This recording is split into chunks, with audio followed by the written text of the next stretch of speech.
So the Arab army is stuck outside, trying to figure out how to get inside so they can capture this holy city. The Archbishop of Jerusalem, a man named Sophronius, by the way, a Christian Arab, a loyal Roman citizen. Sophronius comes out of the gates to meet the Caliph because he sees the Caliph's army arrive. And as he's approaching, he sees a man leading a camel at the front of the army. The Arab army is being led by a man leading a camel with a man on the camel. So Sophronius, he's got a giant red hat, because he's also a cardinal, right? He's got gold tassels, actual gold, hanging from his hat. He's covered in gold jewelry. He's wearing red robes. He's covered in perfume. He's on a lectica. The lectica was the couch that the Romans would ride, and then they'd have like 4 or 8 men, depending on how big it is, carrying it. And then he has 2 men, one on each side, fanning him. Of course, right? That's what Jesus would want from his bishops. It's exactly right. And he's coming out on this lectica being fanned. And he comes up to the guy on the camel, and he says, where's the Caliph? And the guy on the camel does like this. He nods with his head at the guy leading the camel. So Sophronius turns to the guy leading the camel and goes, where's the Caliph? And the guy leading the camel says, I'm the Caliph. And Sophronius goes, dude, you're dressed in rags. The guy's pants were mended multiple times. His shirt was mended multiple times. And he goes, no, I'm the Caliph. And Sophronius goes, you've just conquered Iraq and Syria and all of Palestine minus Jerusalem. How is it you're so poor? And the Caliph goes, well, why would I collect wealth? We're not doing this war because I'm trying to plunder anything. And then Sophronius goes, why aren't you riding the camel? And Umar goes, that's my servant on the camel, and we take turns so that neither one of us gets exhausted. At this point, Sophronius is like, oh, what? Who just conquered us? What are these, Marxists? And so Sophronius gets off the lectica because he's shamed off of the thing. And he says, okay, I want to talk to you about our surrendering the city to you. And the Caliph says, I have an idea. Let's walk to the city and I'll tell you what I was thinking the terms would be. So we'll start there. And Sophronius goes, yes, of course. And as they're walking, Umar ibn al-Khattab says, why don't we do this? All Roman politicians leave Jerusalem. You just go, if you're a politician. So if you're a top bureaucrat, an officer, and you can take anything you can carry. So you can take gold, as long as you can carry it. And Sophronius goes, okay, that's reasonable. That's actually more than reasonable. I just assumed you'd enslave them and take their gold. I don't see how anybody would be mad about that. And then what else? And the Caliph goes, oh no, I was thinking that's it. We don't do anything else. And Sophronius goes, wait a minute, I am really confused. So when us Romans capture a city, we enslave a segment, we plunder the city, probably a little bit too much raping too. We might even burn some of it, just for grins and giggles.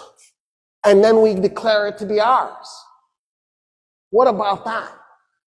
And Umar ibn al-Khattab goes, no, we're not going to do any of that. No plundering, no raping, no enslaving. We don't do that stuff.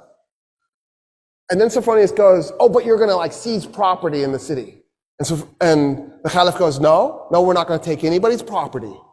We're going to leave the city exactly like it is. The only thing I want to do is eject the Roman politicians with whatever they can carry.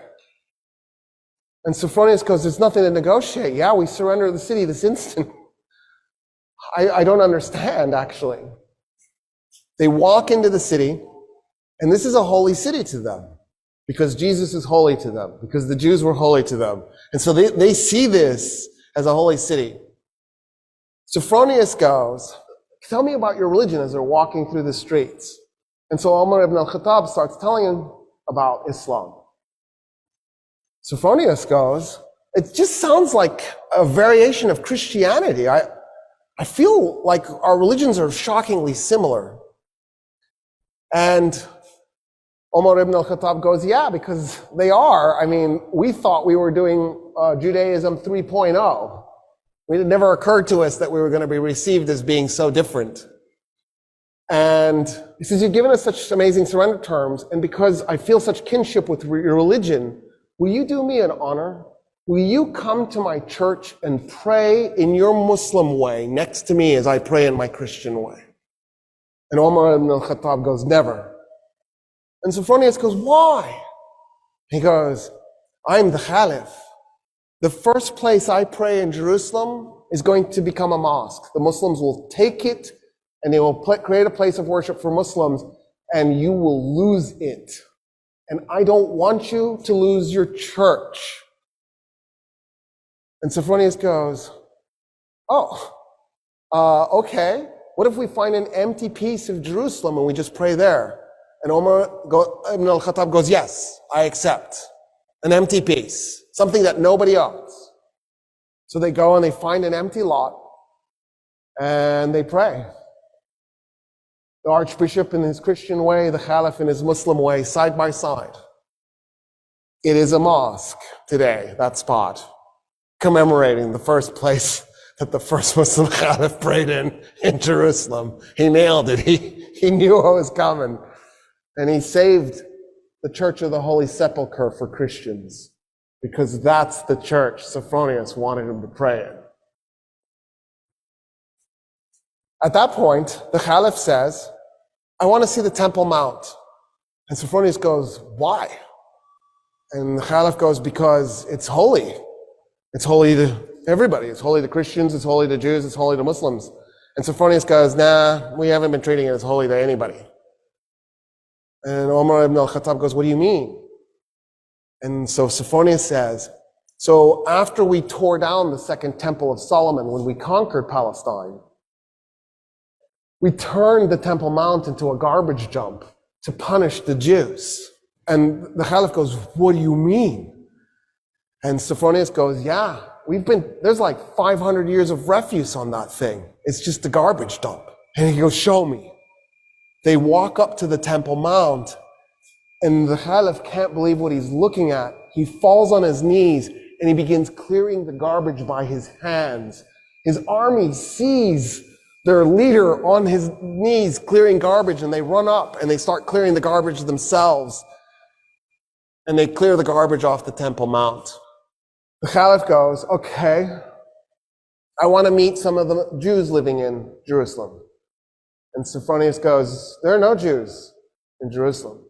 And the Caliph goes, what do you mean there's no Jews in Jerusalem? The city is holy to the Jews. How could there be no Jews? And he says, well, us Christians, we pretty much murder them every chance we get. We really hate Jews. In fact, in the war we just did against the Persians, the Jews sided with the Persians.